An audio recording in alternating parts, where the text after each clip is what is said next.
Siapkan hatiku Tuhan untuk dengar firman. Selamat malam Bapak Ibu Saudara jemaat yang dikasihi Tuhan Yesus, khususnya jemaat GBI Anugerah Pondok Aren. Terima kasih saya saat ini diberi kesempatan untuk menyampaikan renungan firman Tuhan di hari yang indah ini. Sebelum kita merenungkan firman Tuhan, saya ingin mengajak Bapak Ibu jemaat sekalian untuk berdoa. Namun kali ini kita akan berdoa masing-masing, pribadi lepas pribadi, sekitar 30 detik saja. Kita berdoa masing-masing. Kita berdoa.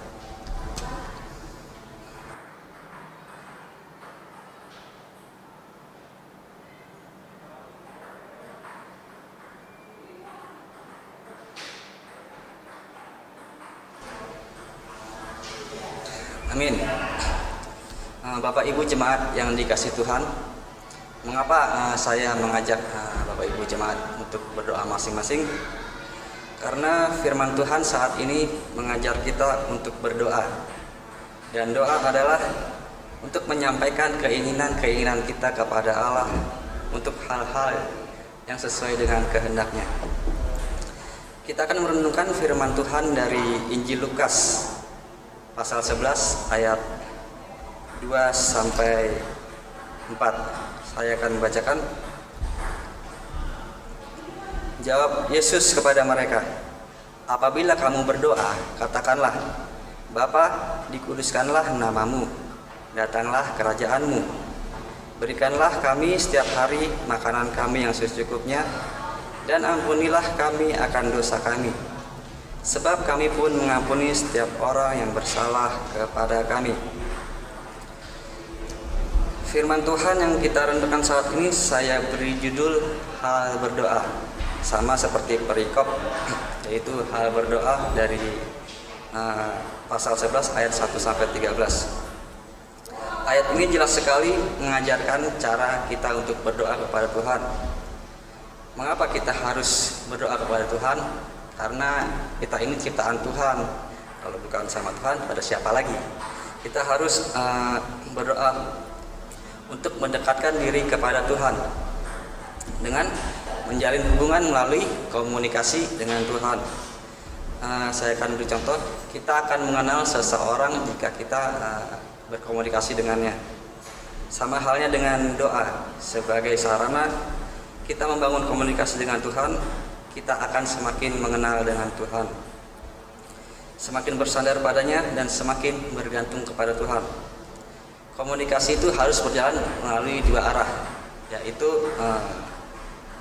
Tuhan berbicara kepada kita melalui firman-Nya dengan Alkitab ini, dan kita berbicara kepada Tuhan melalui doa-doa kita. Nah, bagaimana isi doa di saat kita sedang berdoa? Yang pertama adalah, saya akan bacakan lagi. Jawab Yesus kepada mereka, "Apabila kamu berdoa, katakanlah, Bapa, dikuduskanlah namamu, datanglah kerajaanmu." Yang pertama adalah saya ingin mengajak untuk di sini, Bapa, dikuduskanlah namamu, datanglah kerajaanmu. Tuhan ingin dalam isi doa kita bisa memuji Tuhan. Doa berisikan pujian kepada Allah. Hal yang sering diabaikan atau mungkin tidak diketahui oleh orang percaya adalah yaitu memberikan pujian kepada Tuhan saat kita sedang berdoa.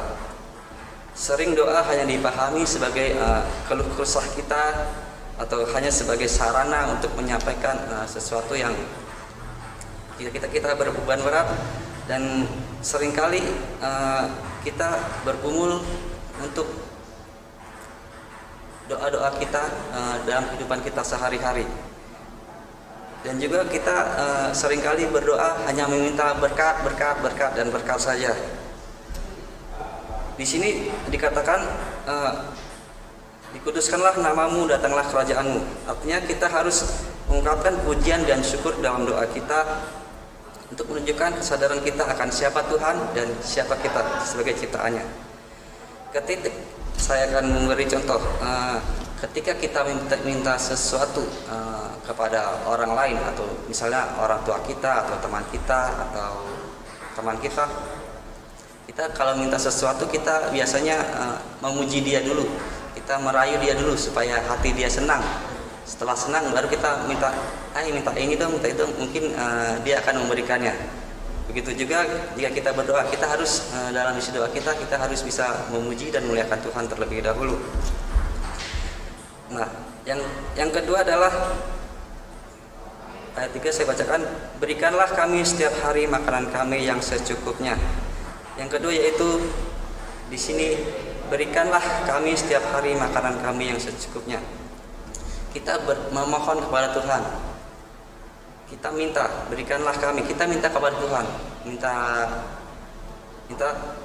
hal-hal yang positif, yaitu makanan kami yang secukupnya. Kita jangan minta banyak-banyak, kita minta secukupnya saja. Berikanlah kami yang secukupnya. Tuhan mengajar agar kita meminta kepadanya sesuai dengan kebutuhan kita, bukan untuk dihambur-hamburkan. Ia menjamin bahwa ketika kita meminta, maka Ia akan memberikan sesuai dengan kehendak Tuhan. Saya akan bacakan dari Lukas 11 ayat 9 sampai 10. Oleh karena itu aku berkata kepadamu, mintalah. Di sini dikatakan berikanlah, yaitu mintalah, maka akan diberikan kepadamu. Carilah, maka kamu akan mendapat. Ketoklah, maka pintu akan dibukakan bagimu. Karena apa? Karena setiap orang yang meminta menerima, dan setiap orang yang mencari mendapat, dan setiap orang yang mengetok baginya pintu dibukakan. Saya akan lanjutkan. Yang ketiga adalah dan ampunilah kami akan dosa kami, sebab kami pun mengampuni setiap orang yang bersalah kepada kami, dan janganlah membawa kami ke dalam pencobaan. Yang ketiga adalah ampunilah kami akan dosa kami. Di sini kita mengaku pelanggaran kita, mengaku kesalahan kita, mengaku dosa-dosa kita kepada Tuhan. Di sini dikatakan doa merupakan ungkapan pertobatan kita. Ampunilah kami dan akan dosa kami. Dalam doa kita mengakui pelanggaran dan dosa kita tanpa perantara dan langsung kepada Allah. Bagian ini menuntut kejujuran dan keterbukaan kita kepada Tuhan, sehingga dengan begitu Ia akan mengalirkan kasih dan pengampunannya kepada kita. Mengapa kita harus mengakui dosa kita, pelanggaran kita? Dalam 1 Petrus 3 ayat 7b mengingatkan supaya doa kita tidak terhalang, karena ada penghalang, yaitu dosa kita. Jika kita mengaku dosa kita saat kita berdoa, dosa kita tidak akan terhalang, karena ingatkan supaya doa kita tidak terhalang dalam 1 Petrus ini. Dan 1 Yohanes 1 pasal ayat 9 mengingatkan, jika kita mengaku dosa kita, maka Ia adalah setia dan adil, sehingga Ia akan mengampuni segala dosa kita dan menyucikan kita dari segala kejahatan. Untuk itu Bapak Ibu jemaat yang terkasih, yang dikasihi Tuhan, marilah kita berdoa dengan rendah hati, supaya jika Tuhan mendengar doa kita, kita percaya bahwa Tuhan akan mengabulkan doa kita. Apakah hasilnya jika kita sudah berdoa kepada Tuhan? Tuhan mendengar doa-doa kita. Dalam 1 Yohanes 5 ayat 14 saya akan bacakan, dan inilah keberanian percaya kita kepadanya, yaitu bahwa Ia mengabulkan doa kita jikalau kita meminta sesuatu kepadanya menurut kehendaknya, bukan kehendak kita. Dalam Yohanes 14 ayat 14 juga dikatakan, jika kita meminta sesuatu kepadaku, kepada siapa? Kepada Yesus. Dalam nama siapa? Dalam nama Yesus, aku akan melakukannya. Yesus akan melakukannya.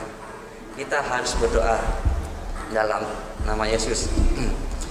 Bapak Ibu jemaat yang dikasihi Tuhan, demikianlah renungan singkat ini. Semoga ketiga hal yang diajarkan Yesus kepada kita menjadi berkat bagi kita semua, yaitu dengan apa? berdoa dengan memuliakan Tuhan, berdoa dengan memohon kehendak kepada Tuhan, dan yang ketiga adalah mengakui segala pelanggaran kita dengan isi doa kita. Terima kasih, kita berdoa. Bapa di surga, kami bersyukur atas kasih setia Tuhan yang selalu menyertai kehidupan kami setiap saat, setiap hari Bapa. Kami juga bersyukur kami boleh merenungkan firman Tuhan pada saat ini. Bapa, biarlah firman Tuhan ini mengingatkan dan menguatkan iman kami, supaya iman kami dapat bertumbuh sesuai dengan kehendak-Mu Bapa. Tambahkanlah kami hikmat dan kebijaksanaan agar kami dapat memahami firman-Mu Bapa. Semoga dengan renungan singkat ini dapat menjadi berkat bagi banyak orang. Terima kasih Bapa, kami juga mohon ampun atas pelanggaran dan kesalahan yang kami perbuat, baik disengaja maupun yang tidak disengaja.